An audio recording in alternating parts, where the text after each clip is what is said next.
জুলাইয়ের আন্দোলন এবং কারাবরণ নিয়ে যদি কথা বলতে যাই, অন্তত টানা 2-3 ঘন্টা বলতে পারবো। এমনিতে আমার বলার অভ্যাস আছে, আর বলতে পারবো, কিন্তু এখন সেই সময় এবং সুযোগ নাই। তাই সংক্ষিপ্তভাবে কিছু কথা শেয়ার করতে চাই। প্রথমত আমি আমার যে ব্যবহৃত ফোনটা, এইখান থেকে কিছু মেসেজ আপনাদেরকে পড়ে শোনাতে চাই। আইফোনে যেহেতু ডেট এবং টাইম, মেসেজ সেন্ডার ডিটেলস একেবারে, মানে মেসেজ পাঠালে প্রথম মেসেজই দেখা যায়, ওই আর ডিটেলসে ক্লিক করা লাগে না। তো আমি এখানে আমাদের ঢাকা মহানগর ছাত্র অধিকার পরিষদের সভাপতি ছিলেন গত কমিটির অর্ণব হোসেন। সে আমাকে 20 জুলাই মানে 19 তারিখ ওভার হয়ে 20 তারিখে পড়েছে, রাত 1:10 একটা মেসেজ করেছিল, ভাই ইরানের মতো রেভলিউশন হতে পারে, সবার হাতে লাল গোলাপ, যারা লাল গোলাপ পাবে না তারা যে কোনো ফুল হাতে রাস্তায় বের হতে পারে, লাশের উপর এই ফ্যাসিস্ট সরকার ক্ষমতায় থাকতে পারে না, চেয়েছিলাম কোটা সংস্কার, এখন দরকার রাষ্ট্র সংস্কার। তখন তাকে আমি আবার রিপ্লাই দিয়ে দিয়েছিলাম যে যাত্রাবাড়িতে তোমরা শুরু করো, কারণ যাত্রাবাড়ি ওর এলাকা এবং ওইখানে অনেকদিন ধরে থাকে। এটা একটা মেসেজ। সেকেন্ড হচ্ছে প্রাইভেট বিশ্ববিদ্যালয়ের শিক্ষার্থী বাড্ডা এলাকার রাফা, ও এখন এই বৈষম্যবিরোধী আন্দোলন প্রাইভেটের সাথে কাজ করে। ও হচ্ছে আমাকে 12টা কারফিউ জারি করে দিছে। আমাদের এখানে সব ইন্ডিয়ান পুলিশ স্নাইপার নিয়ে আসছে, বিভিন্ন বিল্ডিং এর ছাদে পজিশন নিচ্ছে। আমি তাকে রিপ্লাই দিয়েছিলাম সরাসরি ফোনে, কারণ ইন্টারনেট তো তখন বন্ধ। সেই রকম চিহ্নিত করতে পারলে লোকজন নিয়ে ঘেরাও করো, ভবন ঘেরাও করার জন্য বলেছিলাম। সারা দেশে প্রতিরোধ হবে, কাল চট্টগ্রাম পোর্ট অবরোধ হবে, প্রয়োজনে যে এলাকায় ছাদ থেকে গুলি করে সে এলাকা পরিবর্তন করো। মানে সে ফোনে বলছিল ভাই দাঁড়াতে পারছি না। তারপরে সে ডাইরেক্ট ফোনে বলেছিল আমাদের এখানে বেশ কিছু ছেলেপেলে আহত হয়েছে, তাদের ভাই চিকিৎসা দরকার। তখন আমি বিএনপির আপনার চেয়ারপারসনের উপদেষ্টা ডাক্তার ফরহাদ আলিম ডোনার ভাই, ওনার নাম্বার এবং বিএনপির স্বাস্থ্য বিষয়ক সম্পাদক বিএসএমএম রফিক ভাইয়ের নাম্বার দিয়ে দিয়েছি, কারণ ওনারা দুইজন আগে থেকে আন্দোলনে যখন ছাত্ররা আহত, তখন আমি খসরু ভাই সহ মহাসচিব, বিএনপির মহাসচিব, তাদেরকে যখন জানিয়েছিলাম যে ছাত্রদের চিকিৎসার ব্যবস্থাটা আমাদের অন্তত করা দরকার। ঢাকা মেডিকেলে পেশেন্ট ভর্তি নিচ্ছে না, ছাত্রলীগ ওইখান থেকেও মাইরা পড়াইতেছে। সুতরাং আপনাদের যেহেতু বড় সংগঠন, ড্যাব আছে, ডাক্তার আছে, প্রাইভেট অন্তত আপনারা জামাতের আপনারা সব একটা টিম রেডি করেন, চিকিৎসা যেন ছাত্ররা পায়। তখন আমাকে ডোনার ভাই এবং রফিক ভাইয়ের নাম্বার দিয়েছিল, আমি সবাইকে ওনার নাম্বার সেন্ড করে রেখেছিলাম। আর আরেক দুটো মেসেজ জাস্ট সংক্ষেপে পড়ে দিতে চাই। এটা হচ্ছে আমরা সেম মেসেজ বিএনপির রিয়াজউদ্দিন ভাই প্রেস উইং এ যে কাজ করে ওনাকে পাঠিয়েছিলাম, আর জয়নুদ্দিন স্বপন ভাইকে পাঠিয়েছিলাম। এটা হচ্ছে 20 জুলাই 12:02। তাকে লিখেছিলাম মেসেজটা এরকম, গত 5ই জুন 2024 হাইকোর্টের একটি রায়ের মাধ্যমে 2018 সালের জনপ্রশাসন মন্ত্রণালয় কর্তৃক জারিকৃত পরিপত্র অবৈধ ঘোষণা করে। পরবর্তী সিদ্ধান্তের পরিপ্রেক্ষিতে 1 জুলাই 2024 থেকে বৈষম্য বিরোধী ছাত্র আন্দোলনের ব্যানারে সারা দেশে আমরা সকল বিশ্ববিদ্যালয়ের শিক্ষার্থীরা শান্তিপূর্ণভাবে আন্দোলন শুরু করি। এই ব্যানার থেকে আমরা শিক্ষার্থীরা সকল গ্রেডে কোটা সংস্কার করে সংসদে জরুরি অধিবেশনের মাধ্যমে আইন পাশের দাবি জানাই। সাধারণ শিক্ষার্থীদের শান্তিপূর্ণ আন্দোলনে উত্থাপিত দাবি অগ্রাহ্য করে পরবর্তীতে সরকার প্রধানের বিতর্কিত সাধারণ শিক্ষার্থীদের নাগরিক সত্তা কলুষিত করে অপমানজনক মন্তব্য প্রধান এবং সরকারের সার্বিক অপরিণামদর্শী ও ছাত্র জনতা ও জাতীয় স্বার্থ বিরোধী সিদ্ধান্তের পরিপ্রেক্ষিতে দেশের এই বিশৃঙ্খল রক্তক্ষয়ী পরিস্থিতি তৈরি হয়েছে। সারা দেশে ঘটে যাওয়া হত্যাকাণ্ড কোনোভাবেই কাম্য নয়, এর দায় সরকারকে নিতে হবে। বিগত কয়েক সপ্তাহ ধরে সরকার আন্দোলন চলমান ক্যাম্পাসগুলোয় ইন্টারনেট বন্ধ অচল করে রেখেছে, কিন্তু গতকাল থেকেই সারা দেশে কমপ্লিট ডিজিটাল ক্র্যাকডাউন চালানো হচ্ছে। গতকাল সন্ধ্যা থেকেই দেশে ব্রডব্যান্ড সেবা, mobile network, mobile financial service, ATM পুরোপুরি বন্ধ করে দেওয়া হয়েছে। ফলে সারা বাংলাদেশের যোগাযোগ ব্যবস্থা ভয়াবহ বিঘ্নিত হচ্ছে। ফলে আমাদের সমন্বয়ক ও সহ সমন্বয়কদের মধ্যে কোনো ধরনের সক্রিয় যোগাযোগ সম্ভব হচ্ছে না।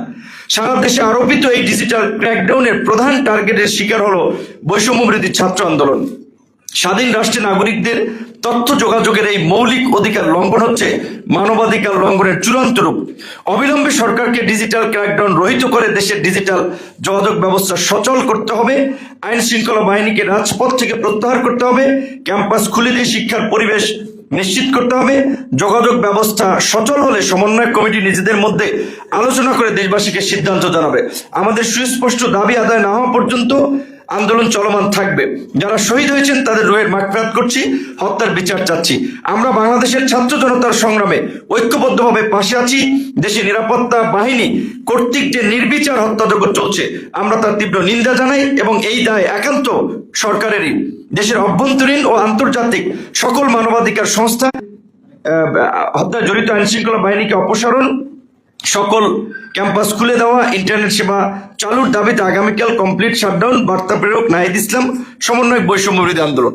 এটা লং মেসেজ তো ডাইরেক্ট জানা, আমি দুইটা ভাগে কপি করে এটা জহিরুদ্দিন স্বপন ভাই বিএনপির সিনিয়র একজন নেতা এবং মহাসচিব বলেছিল ওনাকে মেসেজটা থ্রু করতে, তো ওনাকে এই মেসেজটা পাঠিয়েছিলাম। তার আগে আমার নাহিদ, সার্জিস, আসিফ, 4-5 জন যারা কোঅর্ডিনেটর তাদের সাথেও কথা হয়েছিল। তো সর্বশেষ আমি আর একটু 30 সেকেন্ডে এই মেসেজটা পড়ে শোনাতে চাই, তারপর আমি ওইটার একটু ব্যাখ্যা বলবো। এটা হচ্ছে একটা মেয়েকে পাঠিয়েছিলাম ঢাকা ইউনিভার্সিটির, ওর নাম হচ্ছে সাকাফি। ও হচ্ছে ওই নাহিদদের সাথেই কাজ করতো। ওরে বলছিলাম যে এটা পাঠাইছি আমি 10:46 PM, এটা আবার 19 তারিখে শুক্রবার দিন, তখন ওভার হয় নাই। পাঠাইছিলাম যে এখন কোনোভাবেই আন্দোলন থামানো যাবে না। আন্দোলনে এখন পর্যন্ত 150 শতাধিক মানুষ হত্যা ও হাজার হাজার আহত হয়েছে। এই আন্দোলন এখন গণ আন্দোলনে পরিণত হয়েছে। রাজপথ এখন জনতার দখলে। তোমরা জাতির মুক্তির কাণ্ডারি, তাই ভয় পেয়ে কোনো আপোষে যে জাতিকে অন্ধকারে ঠেলে দিও না। শিক্ষার্থীদের শান্তিপূর্ণ আন্দোলনে হামলা, সহিংসতা, গুলি চালিয়ে মানুষ হত্যার দায় সরকারের।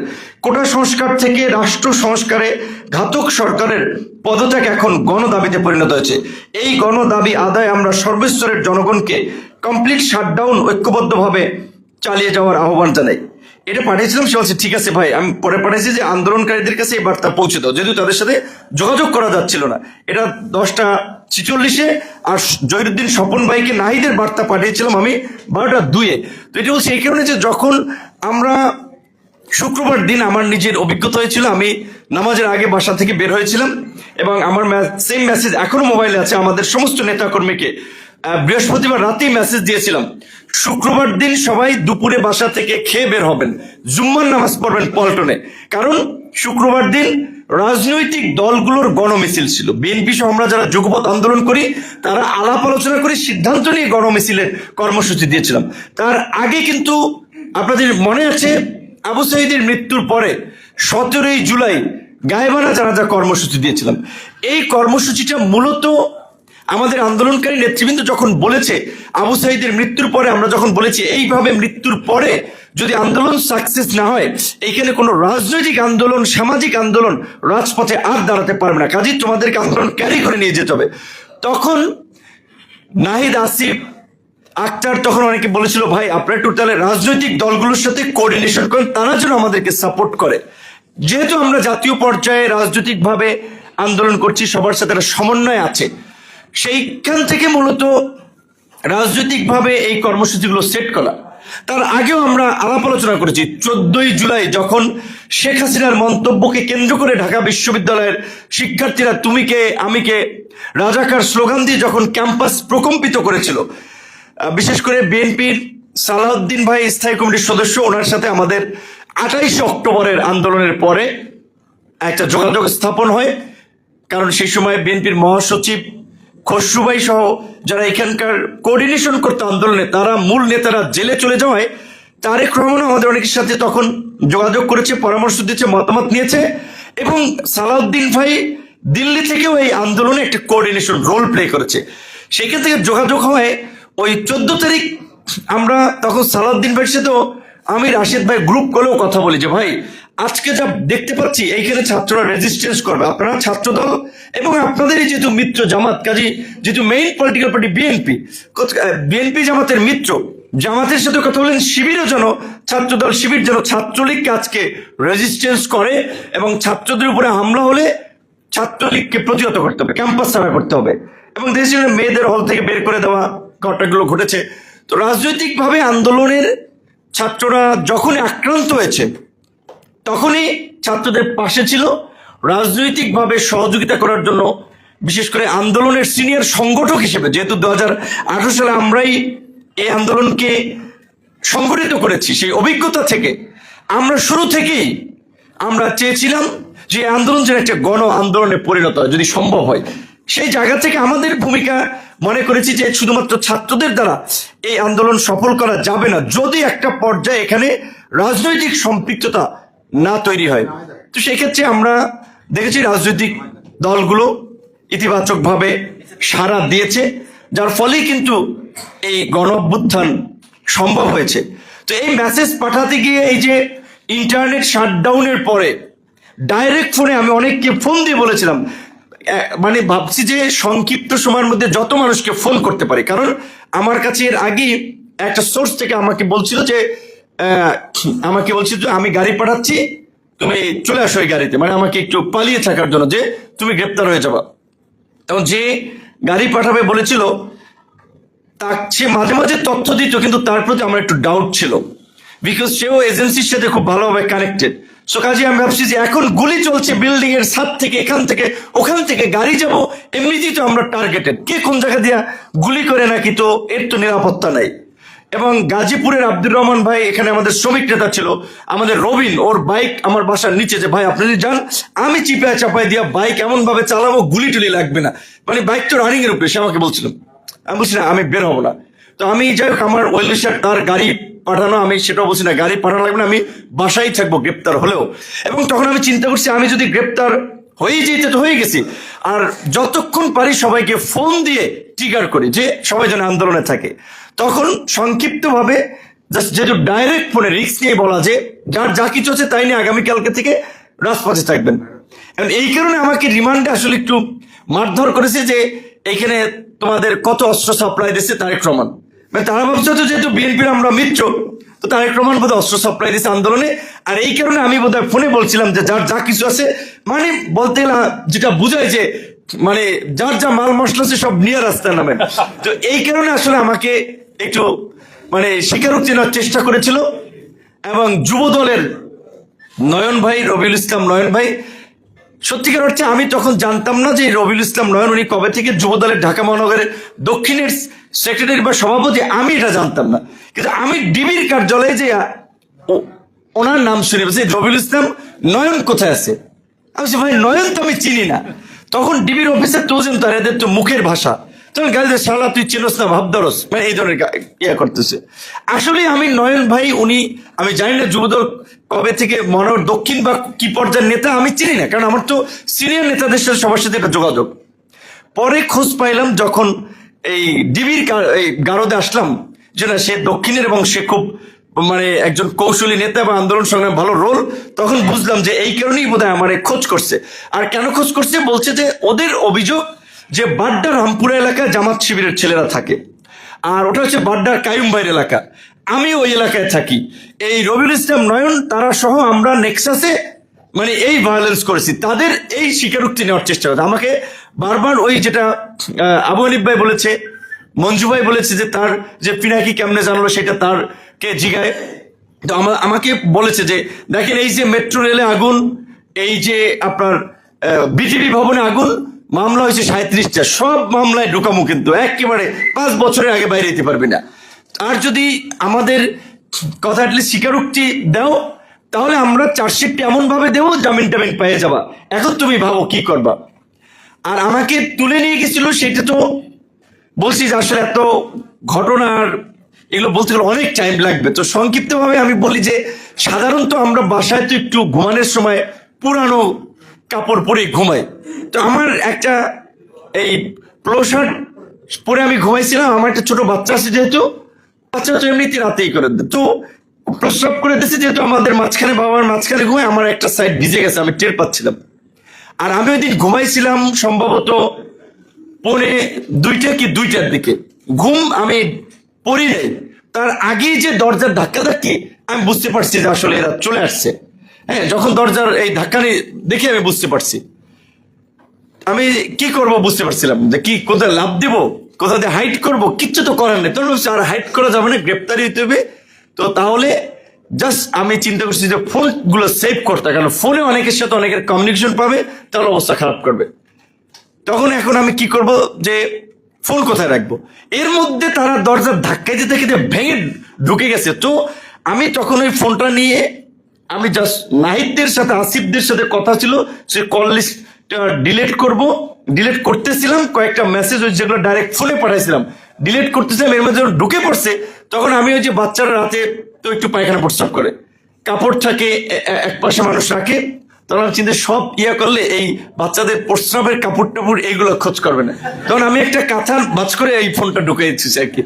আর আমার একটা ফোন মাঝখানে, যাই হোক, ওটার মধ্যে ইনফরমেশন ছিল, বাট 2 দিন আগে ফোনটা হঠাৎ করে ব্যাটারি ডাউন না কি যেন নষ্ট হয়ে গেছিল। ওইটা যে ফোন তো দিবি, আর একটা ফোন নিছি যেটার সাথে কিছু নাই, মানে ফোন জিজ্ঞেস করছে কোনটা, কয়টা ফোন ইউজ করো, আমি বলছি 2টা, এই 2টা, কারণ জানি এগুলো ওরা খোঁজ করবি। তো ওই 2টা নিয়ে গেছি, যেটা ওই যে আপনার ব্যাটারি ডাউন টাউন হয়ে গেছে, ওটা তো খুলতেই পারেনি। তখন আমি বলছি ভাই এগুলো আপনার নষ্ট করে বলেছেন, আমি তো একটা তো ভালো ফোন ছিল। আরেকটা যেটা নিয়ে এসছে, ওইটার মধ্যে একটা বিদেশি সিম ছিল। তো কেমনি জানি ওই সিমও আর ওই ওপেন করতে পারে নাই। তারপরে আমাকে ওই বাসার নিচ থেকে তুলেই গাড়িতে উঠেই কিন্তু আমাকে, যেটা জম টুপি বলে, কালো টুপি পরাইছে।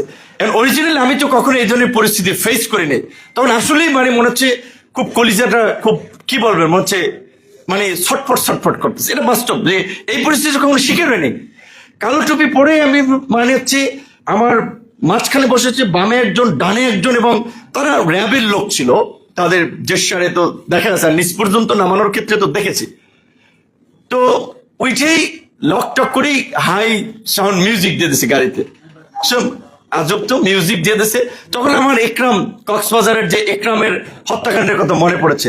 আমি শুনছি যে অনেকে ক্রস ফায়ার দেয়, তো আমি ভাবছি হয়তো যে মিউজিকটি দিচ্ছে যাওয়ার পথে হাতির জিল দিয়ে মাইরা মুড়া ফালাই দিতে পারে, যে যাতে এই পিস্তলের শুট সাউন্ড টাউন্ড কোনো দিকে না যায়, এটা বোধ হয় এটা করবে। তখন আমি আসলে মানে যেটা আমরা মুসলমান তওবা টওবা করে দোয়া দুরূদ পড়তেছি, যেটা আল্লাহ যে মাফ করুক, যে মাইরে ফেলে তো ফেলাইবে। পরে কতক্ষণ পরে গাড়ি কোথায় থামছে আমি জানি না।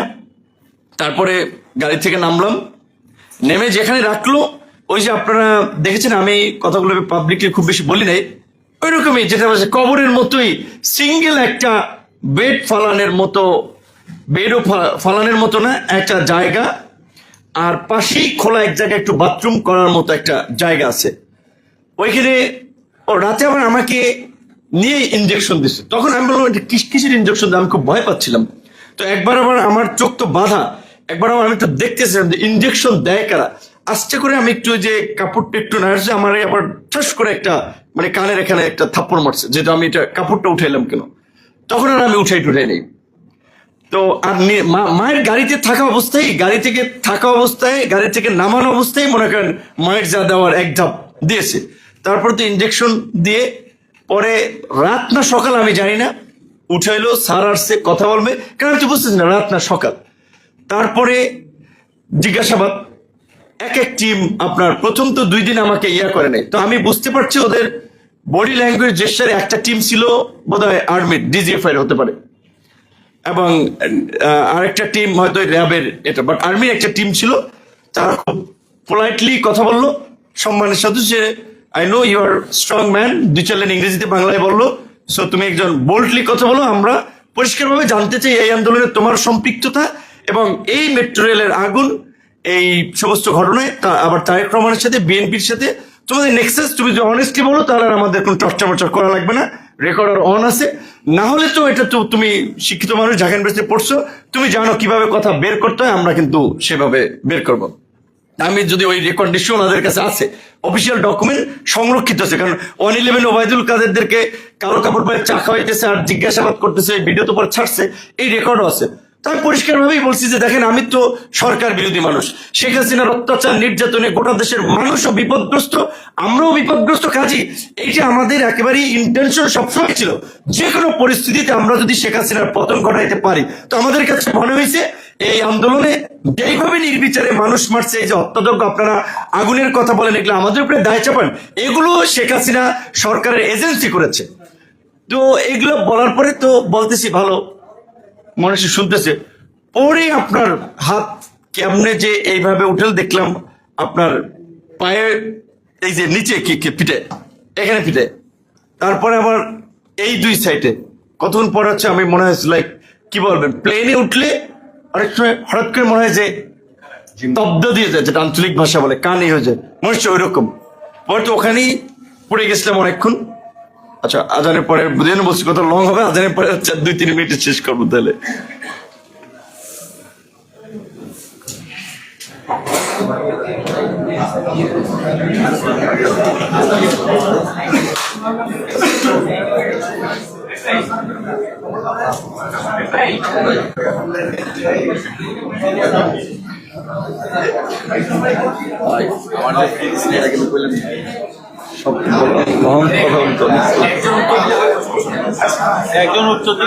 আচ্ছা, ওকে, নিয়ম মতো ওকে, একজন আনসার দেখ। তো আমি যেটা বলতেছিলাম, তখন তো এই অবস্থা। আর বলছো তো ডিটেলস বললে অনেক সময় লাগবে, আমি আগেই বলছি এই সমস্ত ঘটনা। তারপরে তো ওখান থেকে আমার তো বাসা থেকে জুতাও নিয়ে যেতে পারি খালি পায়ে। আর ওই যে বলছি যে একটা পোলো শার্ট এক জায়গা থেকে ভিজা, বাচ্চা প্রস্রাব করে, সেটা ওই অবস্থায় ছিলাম। তারপরে ডিবি কার্যালয়ে, মানে আমাকে যখন আনা হলো, তখন ডিবি কার্যালয়ে যখন নিয়ে আসা হলো, তখন আমি দেখতেছিলাম যে ডিবির অফিসাররা কথা বলতেছে যে আমরা নিব না, এইভাবে লোকজনকে মাইরা মুইরা লুলা টুলা কইরা দিয়া যাইবে, তারপরে বিপদ হবে আমাদের, আগে ওকে চেক করো যে ও এটা নর্মাল কেস না। আমি গেছি ওর ঝামেলা আছে, আবার আমরা বিপদে পড়বো, ডাক্তার ডাকো। তখন সম্ভবত রাজারবাগ থেকে ডাক্তার ডাকছে, ওনাকে দিয়ে পরীক্ষা করাই আমাকে ডিবি নিয়েছে, মানে দায় নিতেছে, যদি একটা কিছু হয়ে যায় তাহলে তো ওরা ভাববে যে ডিবির কাস্টডিতে কিছু হয়েছে। তো তারপরে তো ডিবির কার্যালয়ে গিয়ে ছাত্র দলের অনেক নেতা কর্মী পরিচিত দেখতে পেলাম, শিবিরের তারপরে মঞ্জু ভাই ব্যক্তিগতভাবে চেনে একজন লোক আছে আমাদের ওয়েলিশা নাইম ভাই, তারপরে বিএনপির পরে দেখি খসরু ভাই, নজরুল ইসলাম খান, রিজভি ভাই, পরে পর্যায়ক্রমে অনেককে, আন্দালিব রহমান পার্থ ভাই থেকে শুরু করে মিল্লাত ভাই বিএনপির অর্থ সম্পাদক ছিল, টুকু ভাই, এনি ভাই, অনেকেই চলে আসে। তো ওইখানে এইটা আমার চেয়ে সবচেয়ে, এখানে আমরা রিজভি ভাই একই রুমে ছিলাম, পার্থ ভাই একই রুমে ছিলাম, তারপরে জয়ুদ্দিন স্বপন ভাই একই রুমে ছিলাম। সো মানে দে আর দ্য উইটনেস যে আমার সাথে কি হয়েছে। কারণ আসলে আমাকে তো ওইভাবে কখনো আটকাতে পারে নাই। ছাত্রলীগের যারা অফিসার ছিল, ওদের একেবারেই ব্যক্তিগত ক্ষোভ ছিল আসলে। এবং যেটা বললাম, আমি একবার কিন্তু এই যে ভাই জাফর ভাই বলেছিল যে যেদিন শেখ হাসিনা ওই যে বিদেশিদের ডেকে নিয়ে মায়াকান্না দেখালেন, ওই মেট্রো রেলে ভিজিটে গেলেন, করেন, ওই দিন আসলে আমাদের সবাইকে ব্যাপক টর্চার করছে, একেবারে সিনিয়র নেতাদের সবাইকে। এবং একটা পুলিশ অফিসার, আমি তারে বলছিলাম যে ভাই আমি আসলে এই দুপুর বেলায় পিটমিট এগুলো রক্ত জমে আছে, আমি মানে হচ্ছে ওই পাকিস্তানের মুক্তিযুদ্ধের সময় একটা গল্পের মতো, যে একটা কিশোরী ছিল, তাকে নাকি ধর্ষণ করা হচ্ছে পালাক্রমে, তখন তার মা বলছিল যে বাবা আমার মেয়েটা ছোট, তোমরা একটু করে আসো, হ্যাঁ, মানে একটু লাইক উনি বুঝেছে একটু আস্তে আস্তে গ্যাপ নিয়ে আসো এরকম। তো আমি আসলে কি বলবো, তার আমি ভাবছি যে আমার তো এর আগে ঘটেছে, শরীরে যদি যেটা বলে মাসেল শেষে যায়, যেটা বলে স্যাসামাইড, এটাতে মাসেল ইনজুরি হয়, ওটা থেকে ক্রিয়েটিনিন বেড়ে যায়, কিডনি ড্যামেজ হয়, কিডনি ড্যামেজ হলে তখন আদার্স অনেক ধরনের জটিলতা তৈরি হয়। তবে আমার অবস্থা তো অনেকখানি আমি টের পাচ্ছি যে ওইরকম। তখন আমি বললাম তাহলে আপনাদের যদি জিজ্ঞাসাবাদ থাকে, আপনি যদি এক্সকিউজ করেন, তাহলে সকালবেলাও চাইলে আপনি আমাকে ডাকতে পারেন। তখন একজন আর কি বললো যে ঠিক আছে, ওরা কিছু বলা লাগবে না, কিন্তু ওদের মধ্যে তো একাধিক টিম থাকে। উনি চলে গেল কথাবার্তা বলে, আরেকজন এসে ঠিকই যে হাত উঠাও, তো আমি তো চোখ তো বাধা, বুঝতে পারি না, বুঝছি কিছুর সাথে হয়তো ঝুলাইছে। তারপর আবার পা নিচে, পাও আপনার মানে হচ্ছে বাধা। তারপরে তো ওদের তো মায়ের সিস্টেম গুলা এইখানে যেটা একটু পেশি থাকে এখানে, বা নিতম্বে, মানে ওদের তো পজিশন আছে। তারপরে একবার মানে আরেকবার চোখ বেঁধে বসানোর জন্য বললো যে বসো, ওইটা ছিল আবার বসা মাত্র আবার লাভ দিয়ে, ওটা ছিল আই থিঙ্ক শকিং চেয়ার, ওটার সাথে ইলেকট্রিক সেট করা ছিল। আমি তো প্রথম দফায়, আমাদের 2 দফায় 5 দিন 10 দিন রিমান্ড হয়েছে। আমি তো প্রথমবার, আমি তো ওই যখন দেখেছি যে কিছু সাংবাদিকরা, যদিও তখন ওটা ম্যাক্সিমাম মজো সাংবাদিক ছিল, মেইন স্ট্রিম মিডিয়া ছিলাম, তাই আমি তো এর মধ্যে থেকে বলছিলাম যে ইন ডিবি কার্যালয় I was treated like football, because অনেকে সিনিয়র নেতারা বলছেন, এবং এইটা দেখে আসলে আমি একটা জিনিস উপলব্ধি করলাম যে আমরা টুকু ভাই, বিএনপির তখন ওই এনিভে অনেক সিনিয়র নেতা রিমান্ডের পরে দেখবেন তারা সবাই যখন এই আদালত পরে আসে, একটা সুন্দর জামা আয়রন করা, রিমান্ডে কিছু না। এইটা নেতারা তাদের পলিটিক্যাল কর্মীদেরকে সাহসী করার জন্য, এনকারেজ করার, উৎসাহ দেওয়ার জন্য ভিতরে কি হয় এইটা বলে না। তো আমার কাছে মনে হয়েছে এইটা এক্সপোজ হওয়া দরকার যে পলিটিক্স, রাজনীতিবিদরা তো কোনো ক্রিমিনাল না যে তাদের সাথে এই ধরনের জঘন্য আচরণ করবে। এমনকি আমাকে এমন হয়েছে বালতির মধ্যে একটা ছেলেকে প্রস্রাব করাইতেছে, ওই বালতির মধ্যে কারেন্টের লাইন দেওয়া, তাহলে পানি তো ইউজুয়ালি কারেন্ট ক্যারি করে, তাহলে প্রস্রাব করলে কিন্তু ওইটার সাথে তার মানে হচ্ছে। এখন এইটা হচ্ছে মানসিক টর্চার করার জন্য, মানসিক করার জন্য, তো তোমার ছোট ভাই, হ্যাঁ এরা তোমাদের ছোট ভাই, তোমার সাথে তো এগুলো করতে চাই না, মানে মেন্টালি করা যে কি করবে একটা মানুষকে যদি এইভাবে আপনারা দেখায়, বা দ্যাট মিনস আপনার সাথে অনেক সিনিয়র সাথে এরকম হয়েছে। তো তারপরে যেটা বলছিলাম, একজন অফিসার এই কোন একটা জিজ্ঞাসাবাদের একটা পর্যায়ে, তখন উনি মিরপুরের সম্ভবত ডিসি ছিলেন, ইব্রাহিম নাম হতে পারে, আমার এক্স্যাক্টলি মনে নেই, আমাকে এবং ব্যারিস্টার অসীম ভাই, বিএনপির আন্তর্জাতিক সম্পাদক, একই হ্যান্ডকাপে বেঁধেছে, মুখে হুমকি ধামকি দিয়েছিল যে এগুলা না, আপনারা এগুলা করেন, হ্যাঁ আমরা জানি, বাট উনি এরকম একটা হুমকি স্বরূপ কোনো খারাপ ল্যাঙ্গুয়েজও ব্যবহার করেনি, এবং উনি আমাদের জাস্ট ওই জিজ্ঞাসাবাদ করা লাগে ওই হাজিরা উনি ডেকে নিছে। তারপরে ওনার যে এসআই থাকে বা জুনিয়র অফিসার, ওই অফিসার ওই দিন কিছু করেনি। তখন যে আমাদেরকে নিয়ে যাচ্ছিল সে বলছিল ভাই নির্দেশ আছে করা মায়ের, এবং ভিডিও হোম মিনিস্টারকে পাঠানো, হোম মিনিস্টার আবার প্রধানমন্ত্রীর কাছে পাঠায়, তো আপনারা একটু নিচে খোঁড়ায় খোঁড়ায় হেঁটে যান, মানে উনি বলতেছিল। তো এটা বলছে এই কারণে যে আসলে আমরা ঢালাওভাবে পুলিশকে খারাপ বললে সেটাও ঠিক না। আমরা কিছু ক্ষেত্রে মানবিক পুলিশ, যেমন গলা ব্যথা ছিল অনেকে গরম পানি এনে দিছে। আবার ওইখানেই একজন এডিসি ছিল অ্যাডমিন, তার নাম শাহিন শাহ, বাড়ি ছিল চাঁদপুরে। মানে ওখানে সিনিয়র লিডাররা থাকলে অ্যাটলিস্ট একটু তাদেরকে সম্মান করে, যে কারণ ওখানে অফিসার, ও কোনো বিশ্ববিদ্যালয়ের ছাত্র, আমরা ঢাকা ইউনিভার্সিটির ছাত্র, বিএনপি রিজভি ভাই রাজশাহী ইউনিভার্সিটির নেতা ছিলেন, একটা পার্টির সিনিয়র মহাসচিব, অনেক এক্স এমপি টেমপি, ও আসলে সবাইকে একেবারে তটস্থ করে দিত, মানে এমন ভাবে বিহেভিয়ার করতো। নিপুণ রায় মহিলা মানুষ ছিল, ওনার একটা অপারেশন হয়েছে, তো উনি আপনার এমনি ওইখানে তো ঢালাও দাঁড়াই থাকতে হয় কিংবা বসে থাকতে হয়, উনি বসে থাকতে পারছেন না, উনি বলছিলেন একটা চেয়ারের করতে। এই নাকি আপনার অফিস নাকি যেখানে আপনার জন্য চেয়ার করা হবে? তার চোখ দিয়ে পানি পড়ে গেছে। মানে একজন নারী, এবং উনি একটা সেন্সিটিভ অপারেশন করেছিল, শারীরিক অসুস্থ, ওনাকে একটা চেয়ার, এটা পলিটিক্যাল লিডারদেরকে এইটুকু অনার করে যে একটা চেয়ার ভিতরেই তো রাখছে, একটা চেয়ার একটু বসবে, কারণ উনি করতে পারছেন না। এমনকি রিজভি ভাই তো লাঠি বট দিয়ে হাঁটে, রিজভি ভাইকেও একটা চেয়ার পরে বোধহয় কোনোভাবে পরে এক পর্যায়ে দেওয়া হয়েছিল, কিন্তু সেটা অন্যজন দিয়েছিল। শাহিন শাহ ছিল অ্যাডমিন, যার কাজ এটা দেখভাল করা। এত মানে রুড অফিসার ছিল। এবং আরেকদিন একটা ঘটনা ঘটেছে জুম্মার নামাজের সময়, জুম্মার নামাজের আগে আমাকে ওই অ্যাডমিন তার ডেকে নিয়েছিল। তো ডেকে নিয়েছিল, আমরা প্রথম দিকে কথাবার্তা খুব ভালো হচ্ছে, কি খবর তোমার, তো আমরা কোর্টে তুলছি, মানে যারা কার্যালয় থাকে কোর্টে তোলা, তো তারা মনে করে কিছুটা মুক্ত হয়েছে, কারণ এইখানে থাকলে তো অত্যাচার, জেলখানায় তো অন্তত নির্যাতন নাই। তো কথাবার্তা বলার প্রসঙ্গে আমি যখন দাঁড়াই কথা বলতেছিলাম, তখন ওইখানে ওই অফিসার, আসলে ওনার নামটা এবং চেহারাটা আমার কিছুটা মনে আছে, সামনাসামনি দেখলামই চিনতে পারবো, এমনি নামটা মনে হয়, কারণ উনি জুম্মার নামাজ পড়ার প্রস্তুতি নিয়ে আসছে, মাথায় টুপি, একটা নীল শেডের পাঞ্জাবি ছিল।